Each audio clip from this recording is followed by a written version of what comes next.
Hey guys, this is War 7 of Season 38. Today I have Valkyrie, Miles and Titania.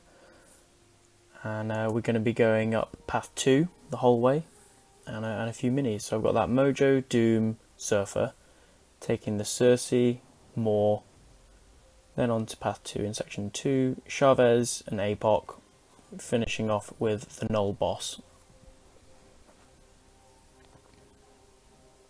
So this Mojo, it's a pretty simple fight with Titania really. It's just about being safe. I'm going to be baiting out SP1s just to make sure that I don't accidentally miss a dex. Keep using my SP1 just to keep Haymaker back as often as possible to use for my openings. There is a node here that reduces the duration of stun, so I'm just going to be backing off and dashing in, using my Haymaker to get my opening instead of parrying. I mean, I do parry as well, as you can see, but just to make use of it when I can so I don't have to rely on the duration of my stun. With Mojo's SP1, it can kind of lunge at you a little bit, so sometimes I just take it on block, part of it, if I don't feel too sure that it's not gonna catch me. Just using the tail end of that Haymaker just to stay aggressive and keep going. This SP1 doesn't quite finish it. Just going to parry that first bit of the SP2, go in and finish it off.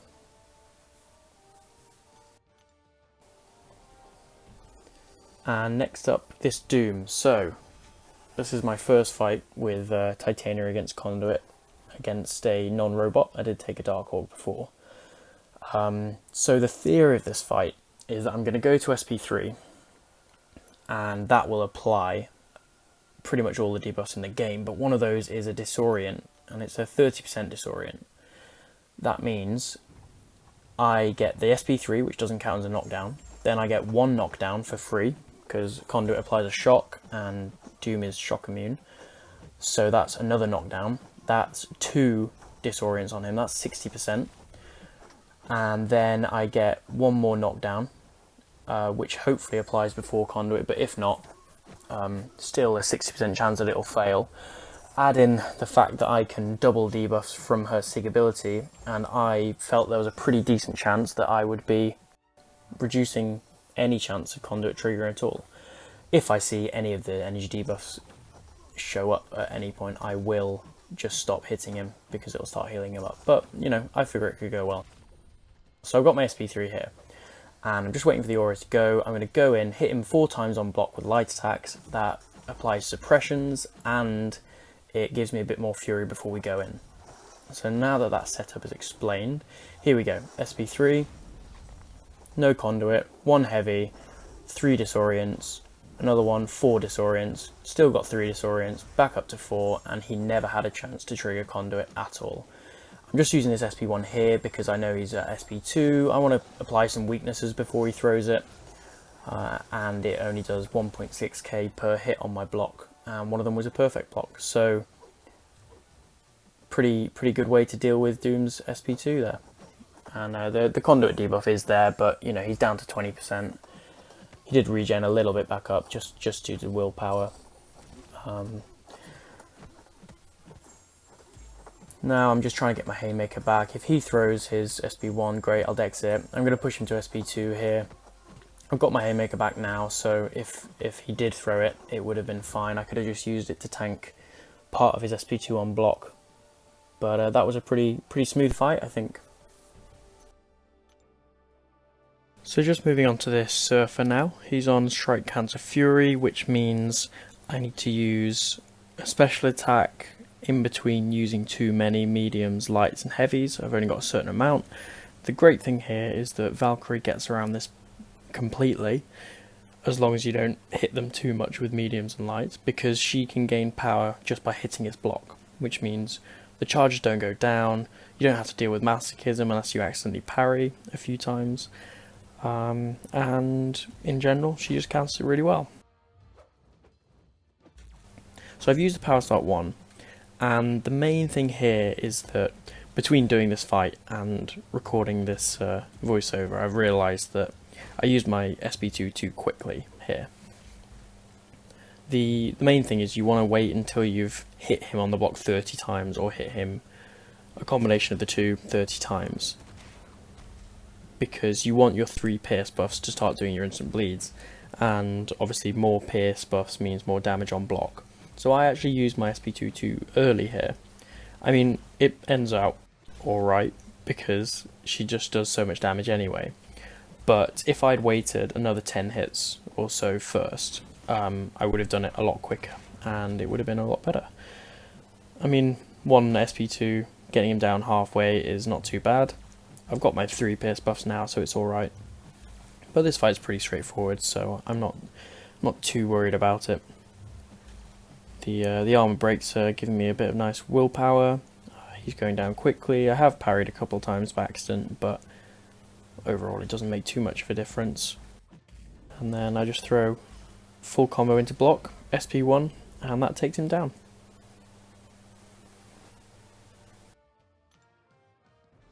Next up there is this Sersi. So this is a fairly dangerous fight. Sersi's SP1 is quite hard to dex, and on this aggression prowess node they get a lot of prowess because you're never hitting them. There's 2 ways to deal with this, and both of them are Odin pre-fights. So you can have the shock pre-fight, which means you can hit into her normally during the shock phase, but just remember you can't parry as easily, if at all. Or you can use the Odin protection pre-fight, and you want a 6-star for this because it's obviously a higher potency. But it means that you can't take a certain amount of health on block, when you're hit, sorry.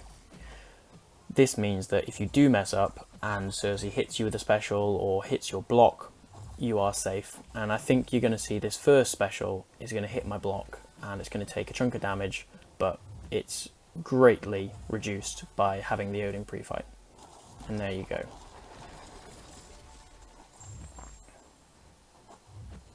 So I'm just carrying on.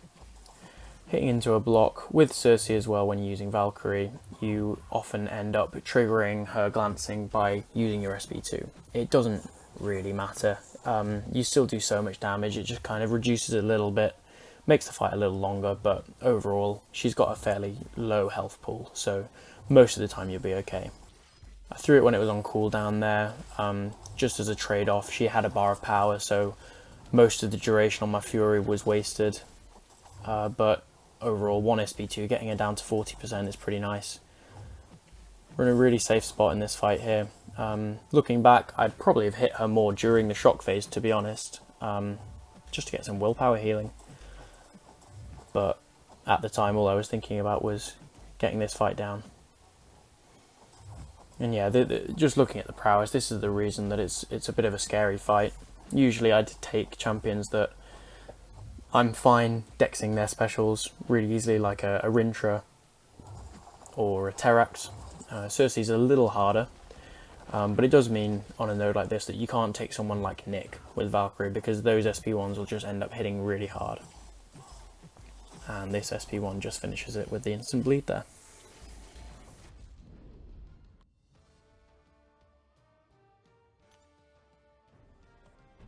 So this next Maw fight is pretty tough. I haven't taken this one before, so I'm not quite sure what to expect. I know there's going to be a lot of timers to watch out for. You've got to look for his falter, you've got to look for the root node, and you've got to watch how many hits you've taken on block due to bubble shield.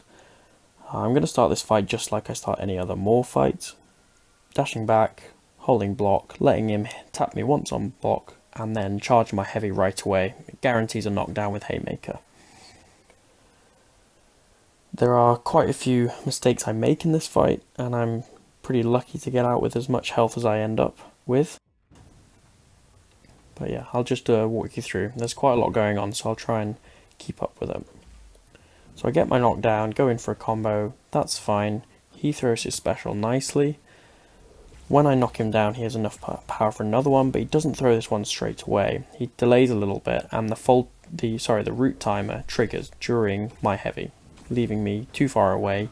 He hits me, I manage to dex out, that's fine. So I go in for my SP1, and then I throw my Haymaker right away to knock him down. He doesn't throw his special, he's knocked down.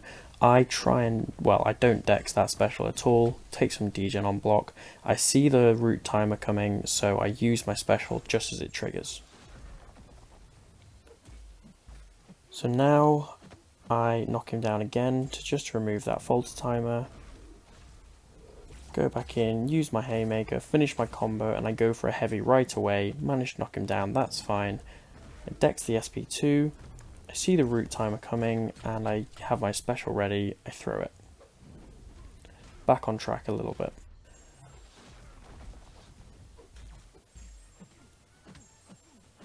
So I use my haymaker here, and it doesn't quite knock him down. I'm not in reach, so I'm in a little bit of a tricky spot here. I see the falter timer coming from Maw's falter, and I go in for that one hit quickly and tap him. So I throw my SP2, I get ready to dodge his if he throws it, but he doesn't. So I go back in, I've got my eye on his falter, I stop just before he throws his special, I dex both of the hits, and then I just charge my haymaker, let him dash in, I avoid the root node, and I can go back in and just bait out this special, dodge the unblockable hit from Bubble Shield, throw my SP1, and then I've just got to tap him a couple more times. He doesn't throw this special, but I get my opening and finish off the fight.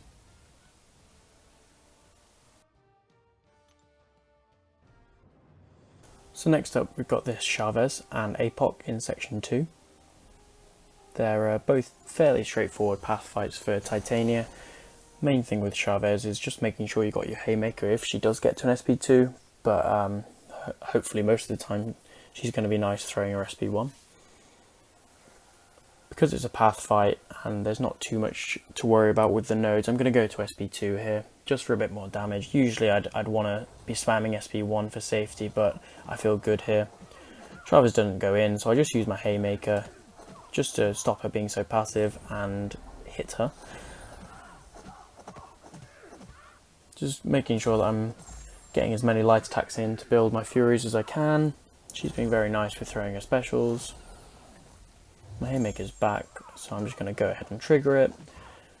One more combo in, throw my SP2, does a ton of damage, nice crit at the end, one more SP1, back in, and that was a very smooth, quick fight. And next up we have this Apoc. It's made very simple by Titania being buff immune because it's EMP mod, so no buffs, no shocks. You also get a nice attack bonus against large or XL champions, so Apoc being XL gives you a nice boost. Main thing here is just don't let yourself get hit by any part of his specials, even during Haymaker, because it all applies some debuffs that you just don't really want to deal with. So you're going to see me being pretty careful. I'm saving my Haymaker, using it after I pushed him over a bar of power, so if he wants to throw it, I can just take it on block without any damage. He doesn't, that's fine, I'll carry on, push him to SP2, throw my SP1 so I can stack some weaknesses up just before I take it on block, and you're going to see it do almost no damage at all. That is a big Apoc that is just reduced to pretty much nothing. Again, I'm just going to push him back to SP2, use my SP2, stack the weaknesses up, bait it out, and then take it on block. And that was around 1% of Titania's health. Just use Haymaker to finish off this fight, right into an SP1, bursts are nice, damage is nice, and the fight is over.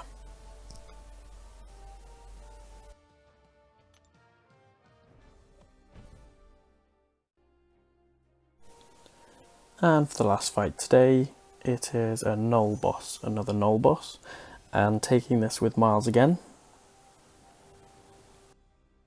As you can see, there's a Terax with conduit up there. We wanted to take it with Wiccan, so I decided to take the boss down with the brute force up. Usually I say in this fight, play it safe at the start, don't go for any wild intercepts, just push him to SP1. Today I'm going to go for wild intercepts and not play it safe, because I need to basically hit him or I'm going to get brute force on me. So that's why I've got the indestructible on. It gives me a little bit more room to be a bit risky at the start and go for intercepts. Because yeah, the first thing to do in this fight is just get him to that special one, and then you are missing all of his attacks. So I'm going for these intercepts. He throws a heavy right away, which is lovely. I dash back, do my light. He doesn't go in for it, so I throw a medium right away and he runs into it. Perfect. He's got the SP1 off, and this fight is pretty much sorted now. Just got to be careful. So I'm doing my usual heavies in the corner. There is one extra layer of difficulty in this fight. This person has stand your ground on, so that's just something to watch out. If he's blocking a lot of your heavies, you might not have enough power during your camo you might not give him enough power, during your camo to get him to his next bar of power. There's a couple times in this fight where he starts resisting, and that can be an issue. So he double resists here. The last one just gets in time for my camo. If it hadn't, I'd have had to back off and with reverse controls, hit into his block, go for intercepts, whatever I needed to do to get him back to another bar of power. He goes a little passive for a second, so I start eating a little bit of brute force, but you know, with a small source of willpower from those Living Abyss debuffs, it's not too bad. Corruption's back up, so the armor breaks a pause. That's one thing that you've got to watch out for. You don't want your debuffs to fall off. That's why it's so important to keep him throwing his SB1. Something else to keep an eye on as well, just making sure the debuffs are always on you. What I'm looking for now really is just an opening where I have ideally 2 of my Furies, and then I can throw my SB2. I don't think I threw it last time, but I realise it's just nice to get the fight going a little bit faster. So ideally looking for a time when I have both of my Furies, then I can go in, throw my SP2 and get a nice chunk of damage off. So here, got my 2, let him dash in, let him whiff an attack, and my SP is off. Shock ticks him down, and that is a 100% finish with the node up. Miles, again, is just ridiculously good for this matchup once you've got the strategy right.